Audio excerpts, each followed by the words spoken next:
Accounting no problem में आपका स्वागत है। मैं हूं आरती। टैली प्राइम की इस वीडियो सीरीज के आज के अध्याय में हम आपको बताएंगे कि टैली प्राइम में लेजर क्या है और उसे कैसे देखते हैं। लेजर की यह वीडियो 2 पार्ट्स में है। पहले पार्ट में हम आपको लेजर के बारे में सामान्य जानकारी देंगे और दूसरे पार्ट में लेजर को कॉन्फ़िगर करके बताएंगे।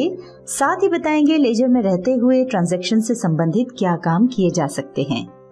यहाँ हम आपसे कहना चाहते हैं कि यदि आप सफल व्यवसायी या सफल अकाउंटेंट बनना चाहते हैं तो इन दोनों वीडियोस में दी गई जानकारी आपके लिए बहुत ही महत्वपूर्ण है। आप इन्हें ध्यान से देखें और प्रैक्टिस भी करें। तो चलिए शुरू करते हैं आज का अध्याय। जैसा कि हमने आपको मैनुअल अकाउंटिंग की प्रोसेस के बीच बताया था कि अकाउंट यानी खाता क्या होता है। जब किसी व्यक्ति विशेष, वस्तु, सेवा या आय व्यय इत्यादि से संबंधित समस्त लेन देन एक निश्चित स्थान पर तिथिवार और नियमानुसार रखे जाते हैं तो उसे खाता यानी अकाउंट कहते हैं। किसी भी खाते के 2 पक्ष होते हैं, डेबिट साइड यानी नाम पक्ष और क्रेडिट साइड यानी जमा पक्ष। डेबिट साइड लेफ्ट की तरफ होता है और क्रेडिट साइड राइट की तरफ होता है। यहाँ पर हम आपको याद दिला दें कि टैली में खाता यानी अकाउंट को ही लेजर कहते हैं।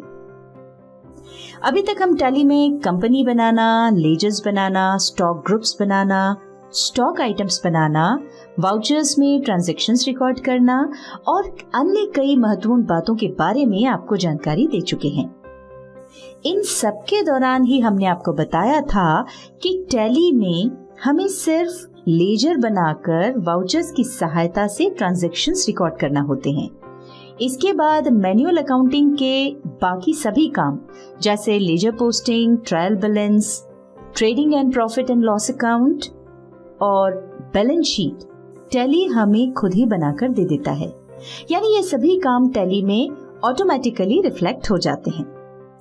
अब सवाल ये है कि टैली में हमने जिन ट्रांजैक्शंस को वाउचर्स में रिकॉर्ड किया है उनकी ऑटोमेटिक पोस्टिंग तो लेजर्स में हो गई, पर वो ट्रांजैक्शंस संबंधित लेजर में कैसे देखे जा सकते हैं। तो इस वीडियो में हम आपको बताएंगे लेजर को कैसे देखते हैं। आगे बढ़ने से पहले हम आपको ये भी याद दिला दें कि इसके पहले वाली वीडियो में हमने रिपोर्ट्स के अंतर्गत आने वाली बहुत ही महत्वपूर्ण रिपोर्ट डे बुक के बारे में बताया था और ये भी बताया था कि इस रिपोर्ट पर 3 तरीकों से पहुंचा जा सकता है। उसी तरह लेजर को देखने के भी 2 तरीके हैं। पहला, रिपोर्ट्स हेडिंग के अंतर्गत डिस्प्ले मोर रिपोर्ट्स में जाएं। यहां से अकाउंट्स बुक्स पर जाएं। यहां लेजर दिखाई पड़ रहा है। चलिए वापस चलते हैं। तो चलिए दूसरा तरीका भी देख लेते हैं जो कि मुख्य रूप से तब काम आता है जब हम टैली में कहीं और काम कर रहे होते हैं और इसी बीच हमें कोई लेजर देखना हो तो उसके लिए गो टू पर जाएं। देखिए यहाँ कॉमन रिपोर्ट्स के अंतर्गत ये लेजर वाउचर्स के नाम से दिखाई दे रहा है। चलिए वापस गेटवे ऑफ टैली पर चलते हैं। अब पहले बताए हुए तरीके से एक बार वापस लेजर पर चलते हैं और कोई लेजर ओपन करके देख लेते हैं। अभी हम गेटवे ऑफ टैली पर हैं। डिस्प्ले मोर रिपोर्ट्स के लिए डी प्रेस करेंगे। अब अकाउंट बुक्स के लिए ए प्रेस करें। अब यहाँ दिखाई पड़ रहे लेजर के लिए एल प्रेस करें। लिस्ट ऑफ लेजर्स आ रही है। आप जिस लेजर को देखना चाहते हैं नेम ऑफ लेजर के नीचे वो नाम टाइप करें। यहाँ पर हम कैश टाइप कर रहे हैं। ये देखिए कैश हाईलाइट हो रहा है। अब एंटर प्रेस कर दें। ऐसा करते ही लेफ्ट साइड में आपने जो लेजर सिलेक्ट किया था उसका नाम दिखाई पड़ेगा और राइट साइड में उसकी तारीख या पीरियड दिखाई पड़ेगा। अब आप जिस अवधि के लिए ये लेजर देखना चाहते हैं F2 प्रेस करके वो पीरियड टाइप करें। हम 1 मई से 31 जुलाई तक का पीरियड ले रहे हैं।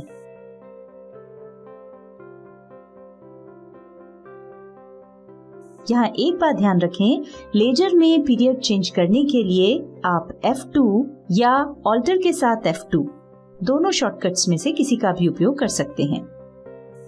यहाँ पर कुछ बातों को ध्यान से समझें।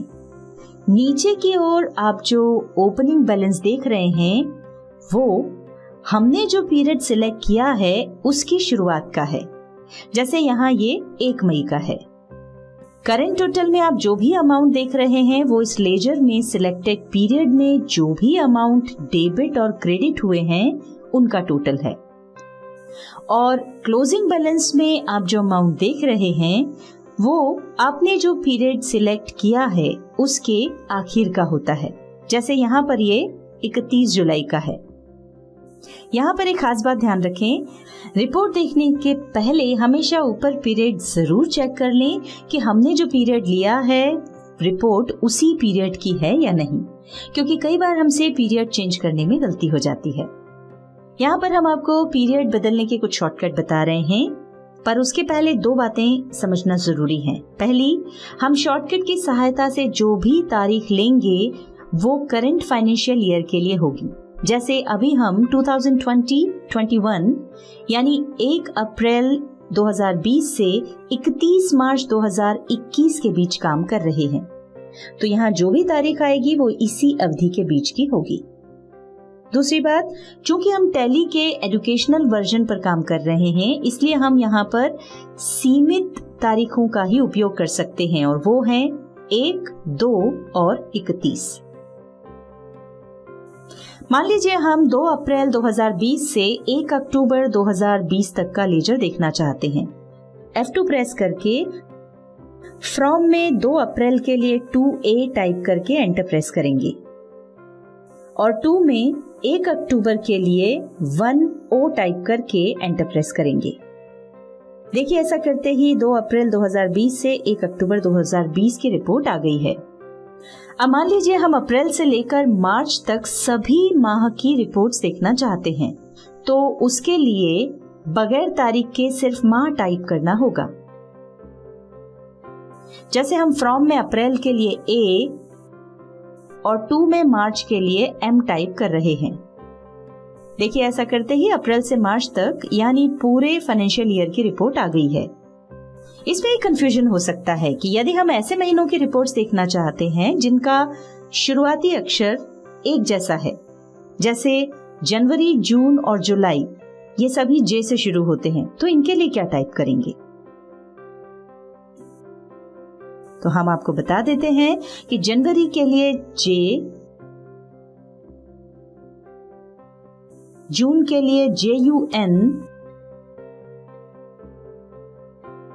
और जुलाई के लिए JU टाइप करेंगे और इसी तरह मार्च के लिए M और मई के लिए MAY टाइप करना होगा।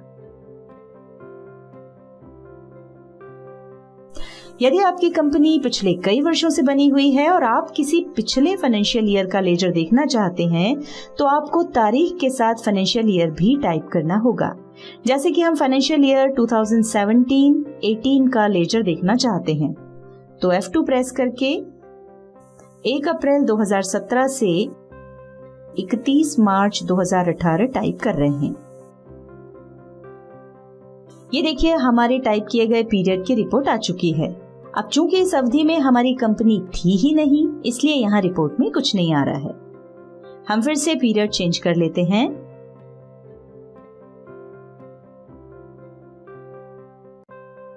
यहाँ पर हम आपको बता दें कि मैनुअल अकाउंटिंग के बीच हमने आपको जर्नल से अकाउंट्स में पोस्टिंग करना बताया था और पोस्टिंग के बाद अकाउंट्स किस तरह के दिखते हैं ये भी बताया था। उसी का एक नमूना हम आपको यहाँ भी बता रहे हैं। देखिए मैनुअल अकाउंटिंग में अकाउंट यानी लेजर इस तरह का दिखाई पड़ता है और टैली में लेजर इस तरह से दिखाई देता है। दोनों ही लेजर्स में उनसे संबंधित सभी लेन देन यानी ट्रांजैक्शंस तिथिवार रखे गए हैं। दोनों में 2 पक्ष हैं, एक डेबिट और एक क्रेडिट। दोनों ही लेजर्स में आप देख सकते हैं कि उनमें किस प्रकार के लेन देन हुए हैं, कुल कितना रुपया आया है, कितना गया है और अब उस अकाउंट में क्या बैलेंस है। दोनों में सिर्फ थोड़ा ही फर्क है और वो है प्रेजेंटेशन का। इस वीडियो में आपने जाना कि लेजर क्या है और टैली में लेजर कैसे देखते हैं। इसके बाद वाली वीडियो में हम आपको लेजर को कॉन्फ़िगर करना और लेजर में रहते हुए ट्रांजैक्शन से संबंधित क्या काम किए जा सकते हैं ये बताएंगे।